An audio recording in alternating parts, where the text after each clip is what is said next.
الحمد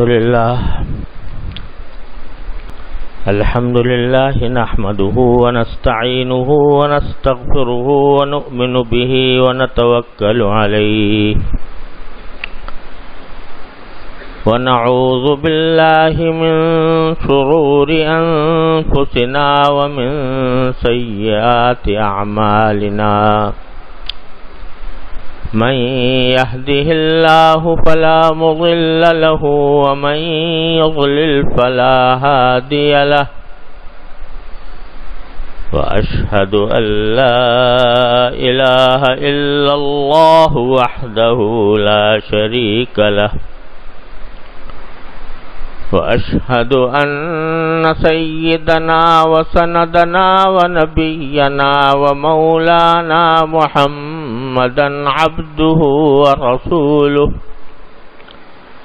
صلى الله تعالى عليه وعلى آله وأصحابه وبارك وسلم تسليما كثيرا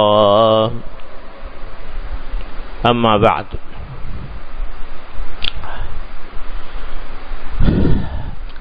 پچھلے اتوار کو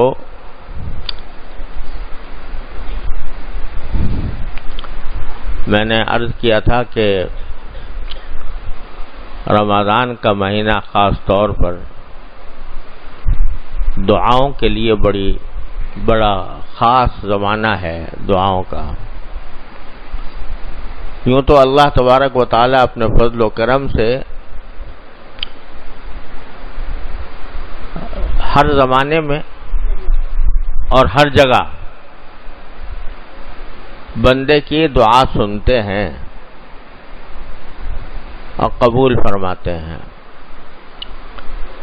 لیکن رمضان کے مہینے میں خاص طور پر اللہ تبارک و تعالی کی رحمت بندوں کو نوازنے کے لیے بہانے ڈھونڈتی ہے۔ روزہ رکھا تو معافی، روزے کے وقت افطار کر رہے ہو اس وقت دعا کر لو تو اللہ تبارک و تعالیٰ قبول فرماتے ہیں، روزے کی حالت میں کر لو اللہ تعالیٰ قبول فرماتے ہیں، رات کو اللہ تعالیٰ کی عبادت کرنے کے ساتھ دعا کر لو اللہ تعالیٰ قبول فرماتے ہیں۔ غرض قدم قدم پر اللہ تبارک و تعالی نے مقامات اجابت رکھے، تو اس لحاظ سے اگر دیکھا جائے تو یہ دعا کا بھی مہینہ ہے، اور حقیقت یہ ہے کہ ہم لوگوں کو دعا مانگنا آتا نہیں۔ جس کسی کو دعا مانگنا آ جائے بس اس کو سمجھو کہ دنیا و آخرت کی کامیابی مل گئی۔ دعا کرنے کا اللہ تبارک و تعالی سلیقہ عطا فرما دے، دعا کرنے کی اہمیت دل میں ڈال دے، جو دعا اللہ تبارک و تعالی کی بارگاہ میں کرنے کا ایک ذوق پیدا فرما دے تو سمجھو کہ سب کچھ حاصل ہو گیا۔ تو ہمارے کچھ احباب نے یہ فرمایا تھا، فرمائش کی تھی، اور مجھے بھی دل چاہتا تھا کہ جو دعائیں قرآن کریم میں وارد ہوئی ہیں اور جو نبی کریم سرور دو عالم صلی اللہ علیہ وسلم سے ماثور ہیں ان میں ایک ایک کر کے کچھ تھوڑی سی تشریح پیش کروں۔ تو احباب نے کہا تھا کہ مناجات مقبول ہم پڑھتے ہیں تو اس کی تشریح ہو جایا کرے، تو اللہ کے نام پر وہ شروع کرتے ہیں آج۔ مناجات مقبول در حقیقت حضرت حکیم الامت مولانا اشرف علی صاحب تھانوی قدس اللہ تعالی سرہ نے دعاؤں کا ایک مجموعہ مرتب کیا ہے، اور یہ دعائیں در حقیقت خلاصہ ہیں الحزب الاعظم کا۔ الحزب الاعظم جو حضرت ملا علی قاری رحمۃ اللہ علیہ کی تالیف ہے اس میں انہوں نے نبی کریم صلی اللہ علیہ وسلم سے جو دعائیں یا قرآن کریم کی دعائیں وہ جمع کی تھی. تو ذرا مفصل ہے، لمبی ہے. ہم جیسے کم ہمت لوگوں کے لیے اس کے اختصار کی ضرورت تھی، تو حضرت والا نے مختصر مناجات مقبول کے نام سے یہ مجموعہ جمع فرمایا اور اس کو اس طرح تقسیم کر دیا کہ ہر روز تھوڑی سی دعائیں اس میں ہو جائیں. اس کو ایک منزل کہتے ہیں. ہفتے کی منزل، اتوار کی منزل، پیر کی منزل، منگل بدھ جمعرات کی منزل ہے. لیکن اس کا یہ مطلب نہیں ہے کہ ان دعاؤں کا خاص پیر سے تعلق ہے یا منگل سے تعلق ہے یا بدھ سے تعلق ہے، یا بس جمع کیے تاکہ ایک مرتبہ وہ سارا خلاصہ ہفتے میں آدمی وہ دعائیں مانگ لے اللہ تبارک و تعالی سے. اور حقیقت تو یہ ہے کہ ہم لوگوں کو جیسا میں عرض کیا تھا دعا مانگنا آتا نہیں. تو قربان جائیے نبی کریم سرورت عالم صلی اللہ علیہ وسلم کے کہ آپ ہمیں مانگنا بھی سکھا گئے کہ کیا مانگنا چاہیے، کس طرح مانگنا چاہیے، کن الفاظ میں مانگنا چاہیے. تو وہی مناجات مقبول کا حاصل ہے. تو اس کی پہلی منزل میں حضرت نے وہ دعائیں جمع فرمائی ہیں جو قرآن کریم میں وارد ہوئی ہیں، یا تو اس طرح ہوئی ہیں کہ آپ نے اللہ تبارک و تعالی نے فرمایا کہ یہ دعا مانگو، جیسے وقل رب اغفر وارحم وانت خیر الراحمین، کہا کہ کہو یہ دعا کے الفاظ کہو، رب اغفر وارحم وانت خیر الراحمین، کیا پروردگار میری مغفرت بھی فرمائیے، مجھ پر رحمت بھی فرمائیے، انت ارحم الراحمین. تو بعض تو وہ ہیں جو خود سکھائی ہیں اللہ تبارک و تعالی نے، اور بعض ایسی دعائیں ہیں جو اللہ کے نیک بندوں کی زبان پر اللہ تعالی نے جاری فرمائی اور ان کی تعریف فرمائی کہ فلاں بندے نے یہ دعا کی، یا کچھ لوگ اچھے لوگ ہیں وہ یہ دعا کرتے ہیں. تو ان دعاؤں کی تعریف فرمائی کہ یہ دعائیں اچھی دعائیں ہیں اور بندوں نے، اچھے بندوں نے، اللہ کے نیک بندوں نے یہ دعائیں کی ہیں. تو پہلی منزل میں حضرت نے شروع میں وہ قرآنی دعائیں جمع کی ہیں. قرآنی دعاؤں کا ایک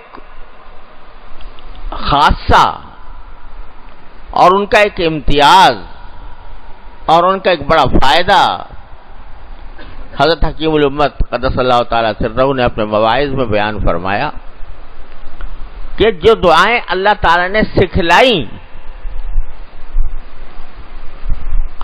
ہمیں آپ کو سکھلائیں کہ یہ دعا مانگا کرو، تو یہ دعا جو ہے انشاءاللہ اس کی قبولیت میں کوئی شک نہیں ہونا چاہیے، کیونکہ خود سکھلا رہے ہیں کہ یہ کہو رب اغفر وارحم وانت خیر الراحمین مثلا. تو ایک شریف آدمی سے بھی یہ بات ممکن نہیں ہے کہ کوئی آدمی دوسرے کو دعوت دے کہ بھائی مجھ سے یہ مانگو، اور جب دینے کا وقت آئے تو کہ بھاگ جاؤ. کوئی شریف آدمی ایسا نہیں کر سکتا. تو اللہ جل جلالہ جو ارحم الراحمین ہیں وہ ہم سے کہیں کہ یہ دعا کرو اور پھر اس کو رد کر دیں کہ نہیں میں نہیں دیتا تمہیں.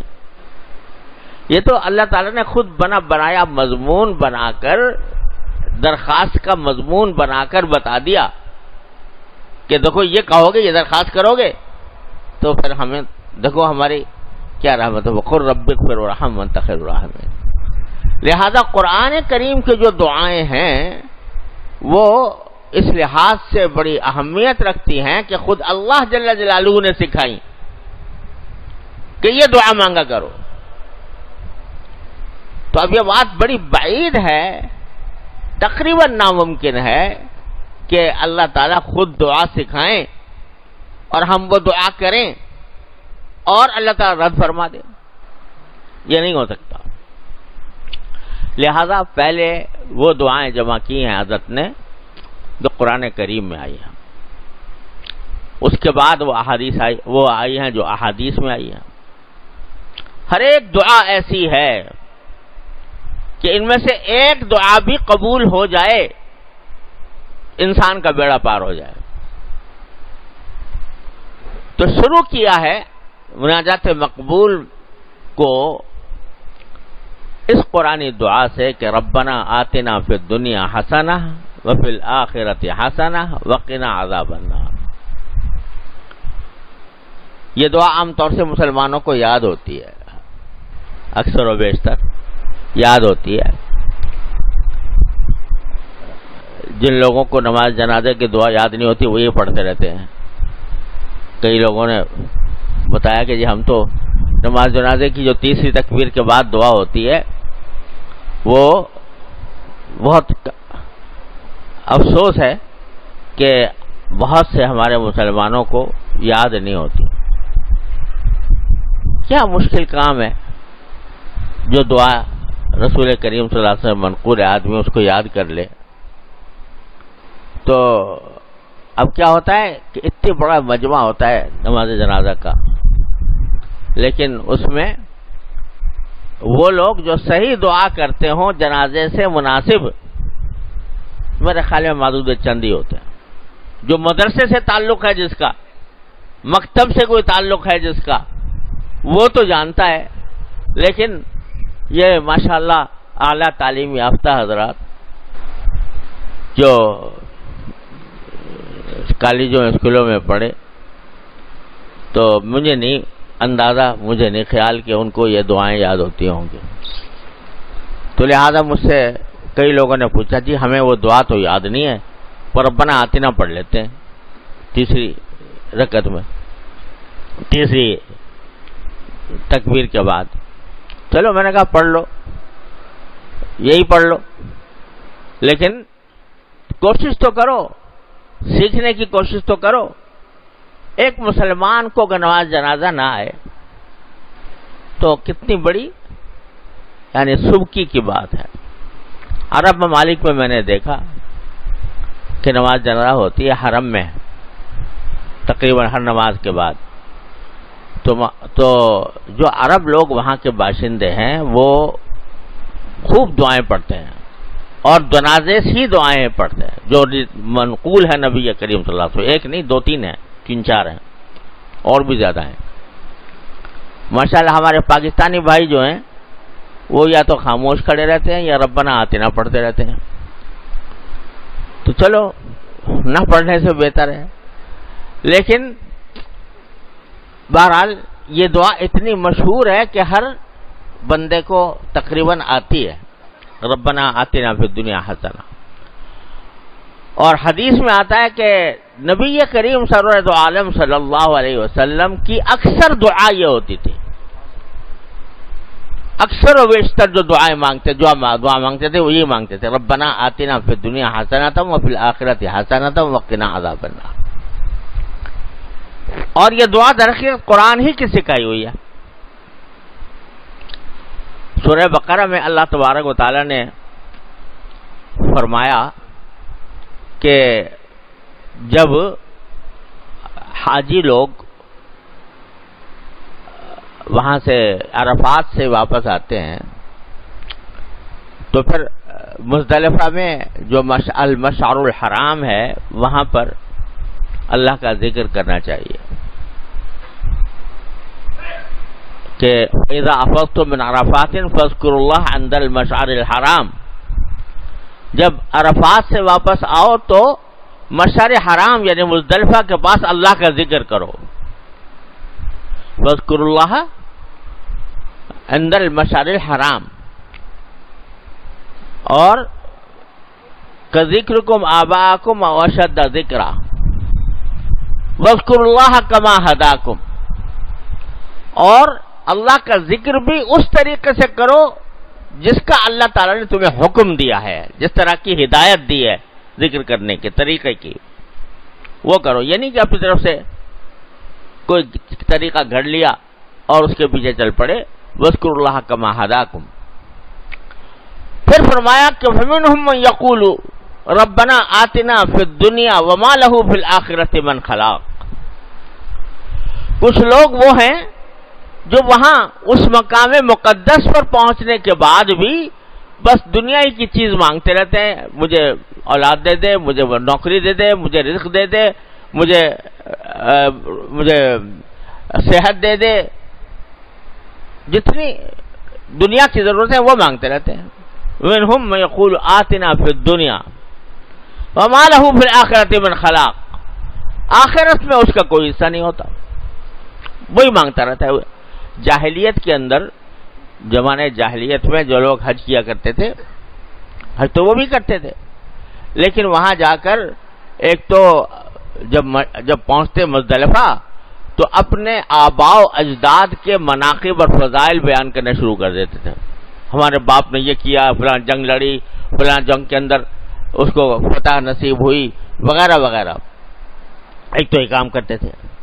تو قرآن کہتا ہے کہ وہاں جب اللہ تعالیٰ کا ذکر کرو کذکرکم آباءکم, جیسے تم اپنے ماں باپ دادوں کا ذکر کیا کرتے تھے, او اشد ذکرا, یا اس سے بھی زیادہ اہتمام کے ساتھ اللہ تعالیٰ کا ذکر کرو. اور ذکر بھی کس طرح کرو, وَاذْكُرُوا اللَّهَ كَمَا هَدَاكُمْ, جو اللہ نے طریقہ بتایا اس کے مطابق ذکر کرو. اب آگے فرماتے ہیں کہ جاہلیت کے لوگ جو ہیں وہ آ کر کہتے تھے, وہاں پر دعائیں جو کرتے تھے بس یہی کرتے تھے کہ ہمیں رزق زیادہ ہو جائے, ہمارا گھر اچھا بن جائے, ہماری جو قبیلہ ہے اس کو پتہ نصیب ہو, ہمارے دشمن ناوراد ہوں, وغیرہ وغیرہ. تو ربنا آتنا فی الدنیا وما لہ فی الآخرۃ من خلاق, آخرت میں اس کا کوئی حصہ نہیں ہوتا. ومنہم من یقول ربنا آتنا فی الدنیا حسنۃ وفی الآخرۃ حسنۃ وقنا عذاب النار. اور کچھ اللہ کے بندے ایسے ہوتے ہیں جو یہ کہتے ہیں کہ اے پروردگار ہمیں دنیا میں بھی اچھائی عطا فرمائیے اور آخرت میں بھی اچھائی عطا فرمائیے. تو اولئک لہم نصیب مما کسبوا, ان کو اللہ تبارک و تعالی اپنی کمائی کا حصہ آخرت میں دیں گے. کمائی سے مراد اچھے اعمال کی کمائی. تو اللہ تعالیٰ فرما رہے ہیں کہ وہ بندہ انتہائی بیوقوف اور احمق ہے کہ جو جب بھی دعا مانگے تو بس دنیا ہی کے لیے مانگے, دنیا ہی کے لیے مانگے بس, کہ مجھے ملازمت مل جائے, مجھے رزق مل جائے, میرا گزارا اچھا ہونے لگے, میرا مکان اچھا بن جائے, مجھے گاڑی اچھی مل جائے, مجھے امتحان میں کامیابی مل جائے, مجھے ڈگری اچھی حاصل ہو جائے. بس سارا سوچ کا جو محور ہے وہ دنیا ہی دنیا ہے, بس وہی مانگتے ہیں. آخرت کی بات مانگیں کہ یا اللہ آخرت میں ہمارا انجام اچھا کر دیجئے, ہمارے گناہ معاف کر دیجئے, تو اس کی طرف دھیان ہی نہیں. تو اللہ تعالیٰ نے یہاں پر ان لوگوں کی مذمت کی ہے جو جب بھی مانگیں گے دنیا کی بات مانگیں گے, جب بھی مانگیں گے دنیا کی بات مانگیں گے, آخرت کے بارے میں کچھ نہیں. تو یہ اللہ تعالیٰ فرماتے ہیں کہ یہ احمق تنگ نظر لوگ ہیں. ان کی جو سوچ ہے اس کا دائرہ صرف دنیا کی لذتوں کی طرف اور دنیا کے اسباب کی طرف محدود ہے. بس یہ مل جائے تو اس کو سب کچھ مل گیا, چاہے قبر میں جا کے پٹائی ہو, الیاذ باللہ. تو وہ یہ کہتے ہیں کہ ہمیں دنیا دے دیجئے. اب دنیا میں جو غلط چیزیں ہیں وہ بھی مانگتے ہیں. ہمارے والد صاحب رحمۃ اللہ علیہ کے پاس ایک بزرگ آیا کرتے تھے,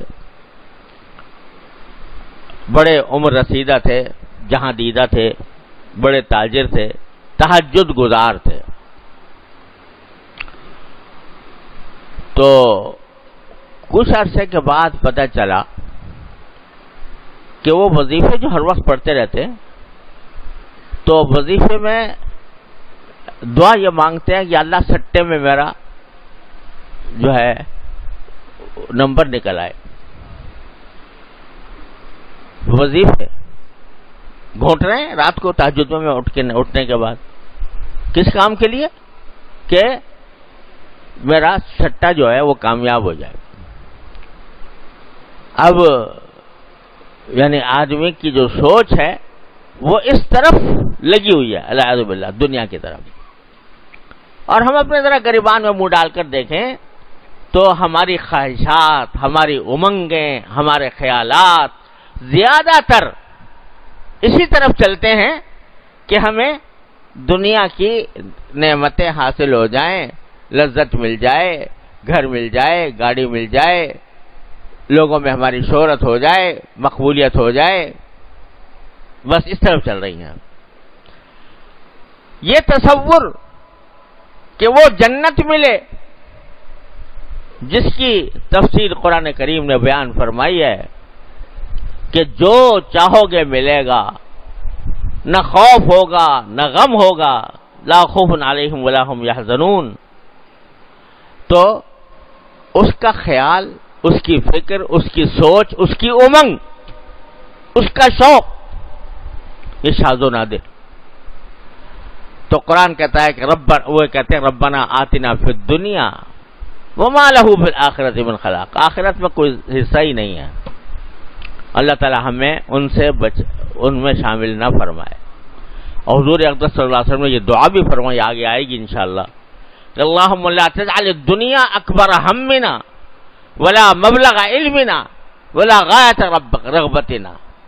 اے اللہ ایسا نہ کیجئے کہ ہر وقت ہمارے دماغ پر دنیا ہی سوار رہے، اور اے اللہ ایسا بھی نہ کیجئے کہ ہماری علم کا مبلغ، علم کی انتہا بس دنیا ہی کے اوپر ہو جائے، اور ہماری ساری رغبت اور شوق کا مرکز جو ہے صرف دنیا ہی بنی رہے.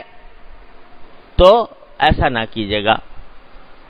تو مذمت ہے ان لوگوں کی کہ ان کے دل و دماغ پر ہر وقت دنیا ہی مسلط ہے، اسی کی خواہش ہے، اسی کی امنگ ہے، اسی کا شوق ہے. آگے اللہ تعالیٰ فرماتے ہیں وَمِنْهُمْ مَن يَقُولُ رَبَّنَا آتِنَا فِي الدُّنْيَا حَسَنَةً وَفِي الْآخِرَةِ حَسَنَةً وَقِنَا عَذَابَ النَّارِ. تعریف کس کی؟ اس کی جو دنیا میں بھی حسنہ مانگے، اللہ دنیا میں بھی اچھائی عطا فرمائیے اور آخرت میں بھی اچھائی عطا فرمائیے. دنیا میں بھی اچھی چیزیں دیجئے، آخرت میں بھی اچھی چیزیں دیجئے. حسنہ ایک لفظ ہے چھوٹا سا اور کائنات پوشیدہ ہے. دنیا کے اندر حسنہ مل جائے، اس میں یہ بھی ہے حسنہ اچھائی یہ بھی ہے کہ رزق اچھا مل رہا ہو، اچھائی یہ بھی ہے کہ صحت اچھی ہو رہی ہو، اچھائی یہ بھی ہے کہ اولاد ہو، اچھی یہ بھی ہے کہ گھر والے مطمئن ہوں، اچھائی یہ بھی ہے کہ دوست احباب اچھے ہوں، اچھائی یہ بھی ہے کہ آدمی کو علم حاصل ہو، اچھائی یہ بھی ہے کہ اللہ تبارک و تعالیٰ اس کو عمل صالح کی دنیا میں توفیق عطا فرما. سب اچھائی. ایک چھوٹا سا لفظ 4 حرفوں کا حسنہ، ہا سین نون تا، اور اس میں ساری کائنات سمٹ آئی ہے. اچھا دوسری بات یہ کہ ذرا اس پر غور کرو کہ وہ جن لوگوں کی نگاہ دنیا کی حد تک محدود رہتی ہے، جب ان کا ذکر کیا ان کی دعا کا تو وہاں پر کہا ربنا آتنا فی الدنیا وما لہ فی الآخرۃ من خلاق. وہاں حسنہ نہیں ہے، وہ تو دنیا کی اپنی مطلوبہ چیزیں مانگتے ہیں. ہمیں یہ مل جائے، وہ مل جائے، یہ مل جائے، وہ مل جائے، ہمیں اچھا گھر مل جائے، ہماری آمدنی بڑھ جائے، بینک بیلنس ہو جائے. اس میں اچھائی برائی کا تصور نہیں کہ حقیقت میں وہ اچھائی ہو، بلکہ ان کو اپنے ذہن میں کچھ مطلوبہ چیزیں گھڑ رکھی ہیں، وہ چاہے حلال ہو یا حرام ہو، الیاذ باللہ، جائز ہو یا ناجائز ہو، اور وہ حقیقت میں مفید ہوں یا مفید نہ ہوں، وہ اپنی طرف سے گھر رکھی ہیں. یا اللہ دنیا میں ہمیں دے دے، چاہے سٹے کی رقم ہی دے دے، چاہے سود کی رقم ہی دے دے، لیکن دے دے، دنیا میں پیسے دے دے. ہمیں جو سکھایا قرآن نے، کہا کہ نہیں نہیں، دنیا میں ضرور مانگو، بے شک مانگو، دنیا بھی مانگو، لیکن دنیا میں حسنہ مانگو، اچھائی مانگو. اچھائی جس چیز میں ہو دنیا کے اندر اللہ وہ عطا فرمائیے. اب اچھائی جو ہے نا، یعنی اگر اللہ مال دیں آپ تو حلال دیں، رزق عطا فرمائیں تو حلال عطا فرمائیں، صحت عطا فرمائیں تو صحت ایسی ہو کہ جو آپ کے کاموں میں استعمال ہو. اللہ علم عطا فرمائے تو علم کی حقیقت عطا فرمائے. تو ایک مختصر لفظ میں دنیا کی ساری اچھائیاں جمع کر دیں. آپ ذرا سوچو کہ اگر اللہ تعالیٰ ہماری یہ دعا قبول فرمائے، ربنا آتنا فی الدنیا حسنہ، تو کیا رہ گیا؟ دنیا کے اندر جتنی اچھی چیزیں ہیں وہ سب آ گئیں، اور اس میں جہاں مادی چیزیں آ گئیں وہاں روحانی چیزیں بھی. اللہ تبارک و تعالی حسنہ عطا فرمائے، دنیا میں نیک اعمال کی توفیق عطا فرمائے، اپنے ذات کے ساتھ تعلق عطا فرمائے، تعلق مع اللہ عطا فرمائے، اپنا قرب عطا فرمائے، اپنی دھن میں لگے رہنے کا جذبہ عطا فرمائے. اللہ تبارک و تعالی یہ سب دنیا میں عطا فرمائے. ربنا آتنا فی الدنیا حسنہ. کیا کہے گا کوئی، کیا دعا مانگے گا جو ایک لفظ کے اندر قرآن نے بتا دیا، ربنا آتنا فی الدنیا حسنہ وفی الآخرۃ حسنہ. اور اللہ آخرت میں بھی اچھائی دے دیجئے. کیا اچھائی؟ کہ جو کچھ آپ نے دنیا میں کرنے کی توفیق عطا فرمائی اس کا صلہ جو آپ نے مومنین کے لیے جس کا وعدہ فرمایا ہے وہ عطا فرمائیے. آخرت میں جنت عطا فرمائیے، اپنی رویت، اپنا دیدار عطا فرمائیے، اپنی جنت کی نعمتیں عطا فرمائیے جو آپ نے قرآن کا.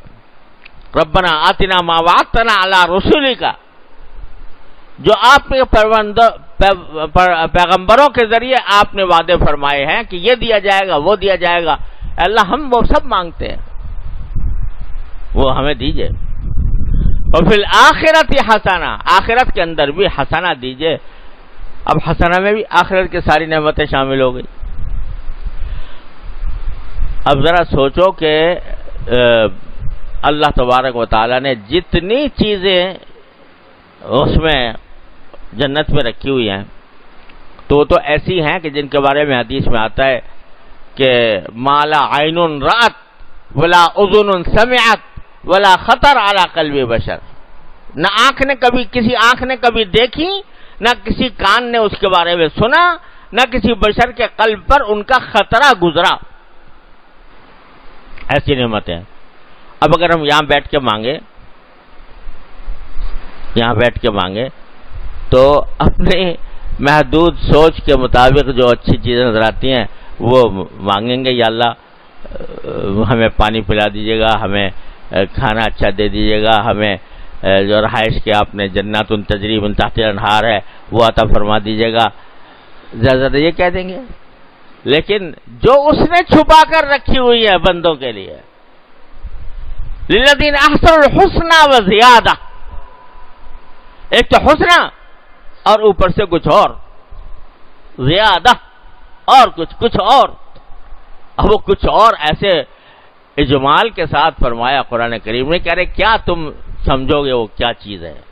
ہم ہی جانتے ہیں کہ کیا اور کیا دیں گے. حسنہ وزیادہ.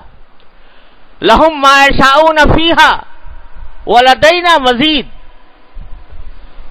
ان کو جو چاہیں گے وہ ملے گا جنت میں، جو چاہیں گے ملے گا.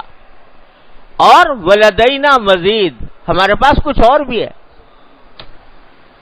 کیا مطلب کہ ایسی چیز ہے جو تمہارے حاشیے خیال میں بھی نہیں گزری. تم چاہو گے کیا چاہو گے؟ تمہاری چاہت جو ہے وہ تو اپنے خوشی مادی لذتوں کی طرف چلی جاتی ہے کہ جنت میں جاویں گے تو بڑا مزہ ہوئے گا اور وہاں پر اچھے باغات ہوں گے، مناظر اچھے ہوں گے، جنتیں ہوں گی، نہریں بہ رہی ہوں گی اور شہد کی نہریں ہوں گی اور دودھ کی نہریں ہوں گی اور وہ پیئیں گے اور مزہ کریں گے. تمہاری ذہن تو یہاں تک پڑا رہتا ہے. ارے ہم کہتے ہیں کہ لدینا مزید، ہمارے پاس کچھ اور بھی ہے. وہ کچھ اور حسنہ میں داخل ہے. وہ حسنہ ربنا آتنا فی الدنیا حسنہ وفی الآخرۃ حسنہ. تو ہم دنیا کی اندر بھی حسنہ مانگتے ہیں، آخرت میں بھی حسنہ مانگتے ہیں. بتاؤ ذرا، آپ ذرا سوچو کہ اللہ تعالیٰ جب دنیا میں حسنہ دے دے، آخرت میں بھی حسنہ دے دے، کیا رہ گیا؟ کوئی دنیا کی آخرت کی حاجت ایسی نہیں ہے جو اس میں موجود نہ ہو. ایسی چیز سکھا دی قرآن کریم نے، اور جو خود سکھا رہا ہے ارے یوں کرو تو کیا محروم کر دے گا؟ منگوا کر کہہ رہے ہیں کہ یہ وہ لوگ ہیں اچھے جو یہ دعا مانگتے ہیں کہ دنیا بھی دے دے، آخرت بھی دے دے. اولئک لہم نصیب مما کسبوا، ان کو اللہ تعالیٰ حصہ دیں گے ان کی کمائی کا. تو رد کر دیں گے؟ انشاءاللہ کبھی رد نہیں ہوگی. اخلاص کے ساتھ مانگو، سوچ سمجھ کر مانگو. ربنا آتنا فی الدنیا حسنہ وفی الآخرۃ حسنہ. تو یہاں سکھایا کیا؟ سکھایا یہ کہ صرف دنیا کی حد تک محدود نہ رہو. آج کی دنیا جو ہے نا، ذرا اپنے اوپر منطبق کر کے دیکھیں کہ کسی سے دعا بھی منگوائیں گے تو کہیں گے بھائی میرے بیٹے کا امتحان ہو رہا ہے، اس کو کہہ دو کام وہ اس کو اچھا نمبروں سے پاس ہو جائے، ڈگری اچھی مل جائے. علماء سے پاس جائیں گے، اللہ والوں کے پاس جائیں گے، دعا مانگیں، یا اللہ دعا کر دینا بھائی ہمارے وہ اس کا گرین کارڈ بننے والا ہے تو امریکہ کا، اس میں جو رکاوٹیں ہیں وہ دور ہو جائیں، ہمیں امریکہ کی نیشنلٹی مل جائے، ہمیں برطانیہ کی مل جائے، ہمیں فلاں ڈگری حاصل ہو جائے. علماء سے بھی اور اہل اللہ سے بھی دعا منگواتے ہیں تو یہ منگواتے ہیں. اور اس کا بڑا ذوق ہے کہ جی اس کا کچھ وظیفہ بتا دو، اس کا کچھ وظیفہ بتاؤ کہ ہمارے بیٹے کی نوکری اچھی لگ جائے، اور اس بات کا وظیفہ بتاؤ کہ اس کا جو ہے ڈگری اچھی مل جائے. یہ بس سارا دین جو ہے اب سمٹ کے اہل علم کے پاس جانا اور جو اہل اللہ ہے ان کے پاس جانا وظیفوں کے لیے ہے. کس کام کے لیے کیا وظیفہ پڑے، یہ ہے ساری تگ و دو اس کام کے لیے ہے. اجی کچھ تعویذ دے دو، کوئی پڑھنے کو بتا دو، کیا پڑھ دو، کیا پڑھیں کہ اس سے ہماری فلاں دنیاوی تکلیف دور ہو جائے.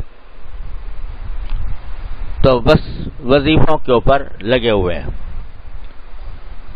حالانکہ جو وظیفے دنیاوی مقاصد کے لیے پڑھے جاتے ہیں نا، خوب سمجھ لو، چاہے وہ آیات قرآنیہ ہی ہوں، اگر دنیاوی مقاصد کے لیے پڑھے جا رہے ہیں اس میں کوئی اجر نہیں ہے، کوئی اجر ثواب نہیں. جائز ہیں، جائز ہونے میں کوئی کلام نہیں، لیکن اجر و ثواب کوئی نہیں. تلاوت کا اجر و ثواب نہیں ہے. تلاوت آپ نے کی اس غرض سے کہ مجھے فلاں دنیاوی مقصد حاصل ہو جائے، وہ تلاوت تو دنیاوی کام کے لیے ہوئی. وہ وظیفہ جو تم نے پڑھا وہ تو اپنے دنیاوی مقصد کے لیے پڑھا، بس ثواب کوئی نہیں. ثواب وہ ہے کہ جو خالص اللہ کی رضا کے لیے آدمی پڑھ رہا ہو، تلاوت کر رہا ہو. تو غرض کہہ یہ رہا تھا کہ ساری جو تگ و دو ہے اور ساری دعاؤں کا بھی مرکز جو ہے وہ سب دنیاوی خواہشات ہو کر رہ گئی ہیں. تو قرآن نے اس کی مذمت کی ہے. ارے بھائی ہم نہیں کہتے کہ تم دنیا کو نہ مانگو، بے شک مانگو، لیکن اس طرح مانگو، کم از کم برابر تو مانگ لو کہ اللہ دنیا میں اچھائی دے دیجیے، آخرت میں بھی اچھائی دے دیجیے، کم از کم برابر کی حیثیت میں دونوں چیزیں مانگو، دنیا بھی مانگو آخرت بھی مانگو، لیکن دنیا میں بھی اچھائی مانگو،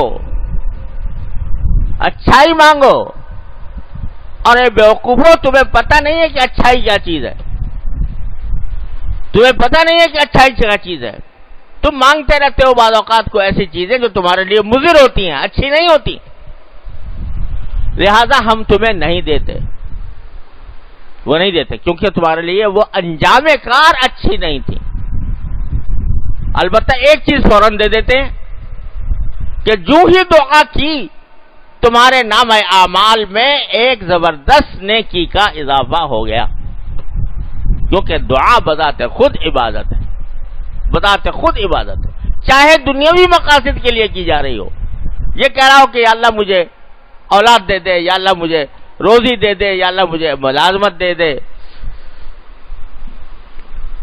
دنیا کے لیے مانگ رہا ہو، لیکن دعا مانگنا بذات خود عبادت ہے، اس پر اجر و ثواب ہے، تو یہ حسنہ تو فوراً حاصل ہو گئی تمہاری۔ باقی جو تم مانگ رہے ہو وہ بعض اوقات تم سمجھتے ہو کہ حسنہ ہے، حقیقت میں حسنہ نہیں ہوتی، اس لیے ہم تمہیں کچھ اور دے دیتے۔ تو دونوں چیزوں کو کم از کم مساوی سطح پر تو مانگو، حالانکہ ہونا تو یہ چاہیے تھا کہ دنیا کی اتنی مانگ سے جتنی دنیا میں رہنا، آخرت میں کی اتنی مانگ سے جتنا آخرت میں رہنا، لیکن چلو تم بیوقوف لوگ ہو، تمہیں اندازہ نہیں، لہذا برابر کی سطح پر مانگیے، اللہ دنیا میں بھی اچھائی دے دیجیے، آخرت میں بھی اچھائی دے دیجیے۔ صرف دنیا کے گرد گھومتے رہو اور وہی مانگتے رہو، یہ اللہ کو پسند نہیں ہے، دونوں مانگو۔ یہیں سے یہ بات بھی پتہ چلی کہ دیکھو تین قسمیں ہو گئیں۔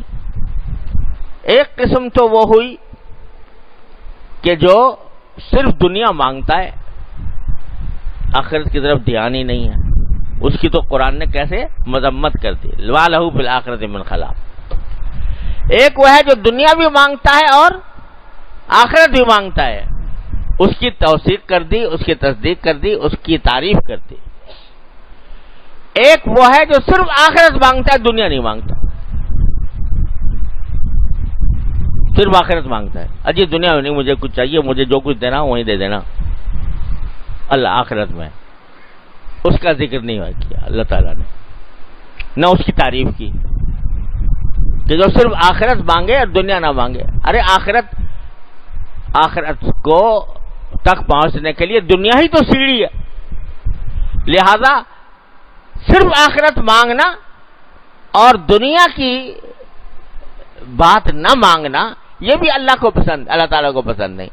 ارے بندگی کا تقاضا یہ ہے کہ دنیا کی بات، دنیا چیز بھی مانگے، یا اللہ میں تو کمزور ہوں، میں فقر و فاقہ برداشت نہیں کر سکتا، مجھے عطا فرمائیے، رزق دیجئے مجھے، میں بیماری نہیں سہ سکتا، اللہ مجھے صحت عطا فرمائیے۔ تو صرف آخرت ہی مانگتے رہو کہ بس یا اللہ وہاں دے دیجئے، مجھے یہاں نہیں چاہیے کچھ، یہ جو ہے نا یہ عبدیت کے خلاف ہے، بندگی کے خلاف ہے۔ ارے بندہ تو ہاتھ پھیلاتا ہے ہر کام کے لیے، اللہ کے سامنے ہاتھ پھیلاتا ہے، جو اچھی چیز ہے اس کے لیے ہاتھ پھیلاتا ہے۔ تو صرف آخرت کو اس کے معنی کیا ہوئے؟ اگر کوئی شخص صرف آخرت مانگے اور دنیا نہ مانگے تو اس کے معنی کیا ہوئے کہ یوں کہتا ہے کہ جی میں دنیا میں مجھے آپ کی طرف رجوع کرنے کی ضرورت نہیں، الیاذ باللہ۔ دعا کرتے ہو تم، دعا کیا کرتے ہو؟ یعنی کیا دعا نہیں کرتے اس بیماری کو دور ہونے کی؟ تو انہوں نے کہا کہ یا رسول اللہ میں نے تو اللہ تعالیٰ سے یہ دعا کی تھی کہ اللہ آپ کو آخرت میں مجھے جو کچھ عذاب دینا ہے مجھے دنیا میں دے دے، اللہ جو آخرت میں عذاب دینا ہے وہ مجھے دنیا میں دے دے، آخرت میں برداشت نہیں کر سکوں گا، یہاں دے دے۔ سرکار دو عالم صلی اللہ علیہ وسلم نے فرمایا کہ بندے خدا تم نے ایسی چیز مانگ لی جو تمہارے طاقت سے باہر ہے، طاقت سے باہر ہے. کہاں وہ عذاب برداشت کر سکو گے دنیا کے اندر؟ ارے یوں کہو کہ ربنا آتنا فی الدنیا حسنۃ وفی الآخرۃ حسنۃ وقنا عذاب النار. یہ دعا مانگو. لہذا بہادر نہ بنو کہ مرض آ گیا تو اب ہم دعا نہیں مانگتے اللہ میاں سے. بعض لوگ یہ سمجھتے ہیں کہ دعا مانگنا جو ہے یہ رضا بالقضاء کے خلاف ہے. اللہ تعالیٰ کے فیصلے پر آدمی گویا راضی نہیں ہے، اس واسطے مانگ رہا ہے. ارے بالکل خلاف نہیں ہے، یہ بندگی کا تقاضا ہے. رضا بالقضاء کا مطلب یہ نہیں ہے کہ آدمی اللہ میاں کے سامنے بہادری دکھائے. رضا بالقضاء کے معنی یہ ہے کہ جب تک کوئی مشکل ہے اس وقت تک اللہ سے کوئی شکوہ نہ ہو، گلہ نہ ہو. یہ ہے معنی رضا بالقضاء. باقی اس کو دور کرنے کے لیے دعا مانگے تو یہ رضا بالقضاء کے خلاف نہیں ہے. اللہ تعالیٰ چاہتے ہیں کہ مانگے بندہ، اللہ تعالیٰ چاہتے ہیں کہ بندہ مانگے، صحت مانگے، رزق مانگے، جو حاجتیں اس کو دنیا کی ہیں وہ مانگے. تو یہ بہادری دکھانا اچھی بات نہیں ہے. تو حقیقت یہ ہے کہ یہ دو جملے ربنا آتنا فی الدنیا حسنہ وفی الآخرۃ حسنہ، یہ اس میں دنیا آخرت کی کوئی بھلائی چھوڑی نہیں جو اس میں آ نہ گئی ہو. جب مانگ رہے ہو ربنا آتنا فی الدنیا حسنہ تو ذرا سوچ سمجھ کے کہ دنیا کی حسنہ، دنیا کی حسنہ صحت بھی ہے، مال بھی ہے، اولاد بھی ہے، گھر والے بھی ہیں، اور نیک اعمال بھی ہیں، نیک اعمال بھی ہیں، اللہ تعالی کے ساتھ تعلق بھی ہے. ارے اس سے اچھی دنیا کس کی ہوگی جس کا ہر وقت اللہ تعالیٰ سے تعلق جڑا ہوا ہو، جس کا دل اللہ تعالیٰ کی ذکر سے آباد ہو، اس کی یاد سے آباد ہو. اس سے اچھی دنیا کس کی ہوگی؟ لہذا یہ سب باتیں حسنہ کے اندر داخل ہیں. جب مانگے تو آدمی ذرا تھوڑا تصور کر لیا کرے. اور آخرت کی حسنہ تو جو قرآن میں تھوڑی بہت چیزیں بیان کی اللہ میں نے جھلک دکھانے کے لیے، وہ اصل جو کچھ ہوں گی وہ تو وہیں جا کے پتہ لگیں گی. لیکن تھوڑی دکھا دی کہ جی وہاں پر پھل ہوں گے اور پرندوں کا گوشت ہوگا اور جو ہے وہ جو چاہو گے ملے گا، اور ٹہنیاں نیچے جھکی ہوئی ہوں گی، اس میں پھل لگے ہوئے ہوں گے، جب چاہو گے توڑ لو گے، وغیرہ وغیرہ. لیکن ساتھ میں اس کے ساتھ یہ بھی کہہ دیا کہ ارے تم سمجھو گے نہیں ابھی جب تک وہاں پہنچ نہیں جاؤ گے. تو اس سب کا تصور کر لو. اب آخر میں اس کے جملے کے بعد فرمایا وقنا عذاب النار، اے اللہ ہمیں جہنم کے عذاب سے بچا لیجئے، آگ کے عذاب سے بچا لیجئے.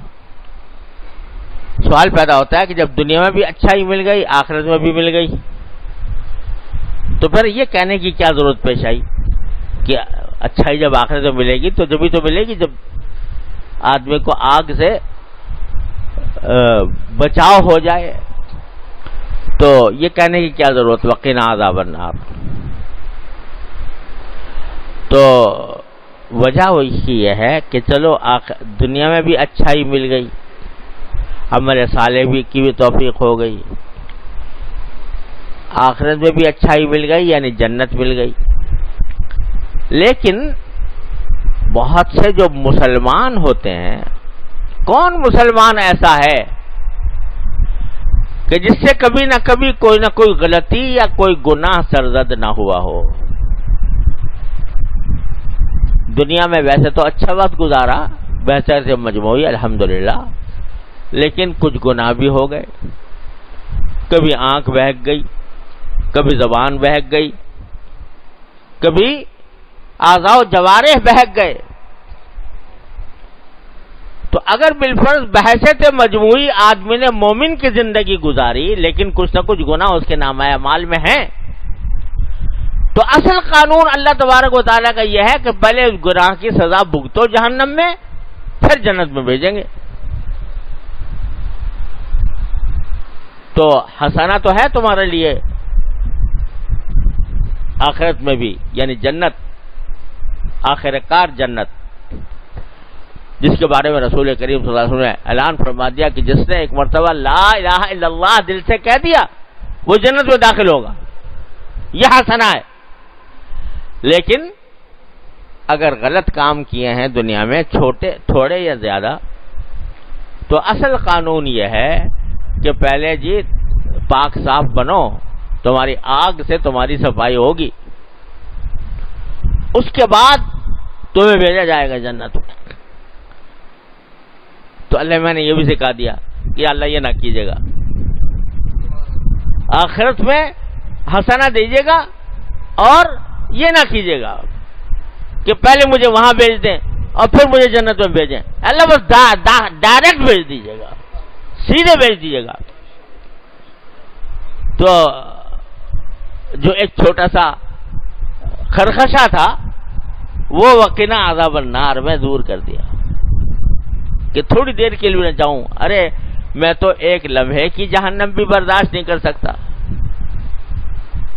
اگرچہ بعض احادیث سے معلوم ہوتا ہے کہ جب کسی مسلمان کو اس کے کسی عمل کی وجہ سے جہنم میں ڈالا جائے گا تو اللہ تعالیٰ کافروں کی طرح نہیں جہنم میں ڈالیں گے جیسے کافر ہوتے ہیں، بلکہ ڈالا اسے تو چار ہائے پکار کی، چیخ پکار کی، نیند طاری کر دی، اس کے اوپر غشی طاری کر دی، پھر ذرا ہوش آیا، پھر کچھ اس نے چیخ پکار کی اور پھر غشی طاری کر دی. تو اس طرح بھی اللہ تعالیٰ، لیکن اللہ میاں وہ جو تھوڑی سی چند لمحوں کی چیخ پکار ہے اللہ وہ بھی ہم سے برداشت نہیں. تو قنا عذاب النار، اللہ جہنم کے عذاب سے ہماری حفاظت فرما لیجیے اپنے رحمت سے.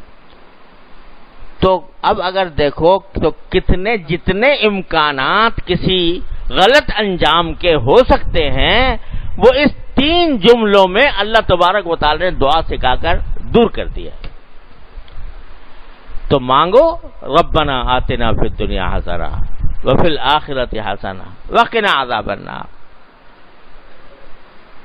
اب اگر یہی سب تنہا ایک دعا قبول ہو، اور انشاءاللہ کیوں نہیں ہوگی، جب کہہ رہے ہیں کہ مانگو تو کیوں نہیں ہوگی، ہوگی تو انشاءاللہ دنیا کا بھی بیڑا پار، آخرت کا بیڑا پار.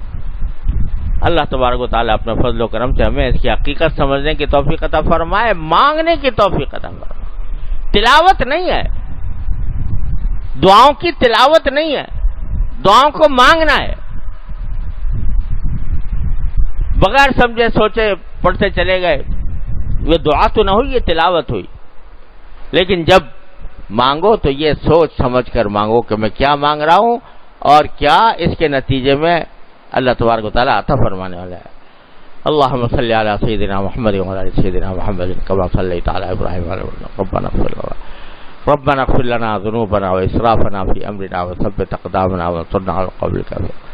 ربنا آتنا فی الدنیا حسنۃ وفی الآخرۃ حسنۃ وقنا عذاب النار. ربنا آتنا فی الدنیا حسنۃ وفی الآخرۃ حسنۃ وقنا عذاب النار. ربنا آتنا فی الدنیا حسنۃ وفی الآخرۃ حسنۃ وقنا عذاب النار. یا اللہ آپ کے فضل و کرم سے اپنے رحمت اس رمضان کی ساعتوں سے صحیح فائدہ اٹھانے کی توفیق عطا فرما. یا اللہ ہر طرح کے شر سے ہماری حفاظت فرما. یا اللہ نفس و شیطان کے مقاصد سے ہماری حفاظت فرما. یا اللہ ہمیں دعا کا کرنے کا ذوق اور سلیقہ عطا فرما. یا اللہ آپ سے مانگنے کا ذوق اور سلیقہ عطا فرما. یا اللہ ہر طرح کے شر سے، معصیتوں سے، منکرات سے ہمارے گھر والوں، متعلقین، احباب سب کی حفاظت فرما. یا اللہ ہم ہم بے ہمت ہیں ہمت عطا فرما، ہم بے حوصلہ ہیں حوصلہ عطا فرما، یا اللہ یا رحمان یا رحیم یا کریم، کسی بھی خیر سے ہمیں محروم نہ فرما۔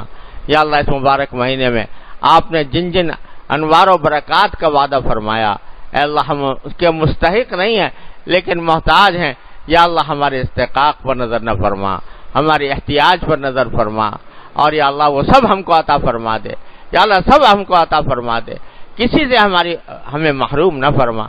یا اللہ سارے انوار و برکات جو آپ نے اس مقدس مہینے کے اندر رکھے ہیں، یا اللہ ہم ان سب کے محتاج ہیں، اے اللہ اپنی رحمت سے وہ سب عطا فرما دیجئے۔ اللہم انا نسألک من خیر ما سألک منہ عبدک و نبیک سیدنا محمد صلی اللہ علیہ وسلم، ونعوذ بک من شر ما استعاذک منہ عبدک و نبیک سیدنا محمد صلی اللہ علیہ وسلم۔ ربنا تقبل منا انك انت السميع العليم وتب علينا انك انت التواب الرحيم، وصلى الله تعالى على خير خلقه سيدنا مولانا محمد وعلى آله واصحابه اجمعين، آمين برحمتك يا رب۔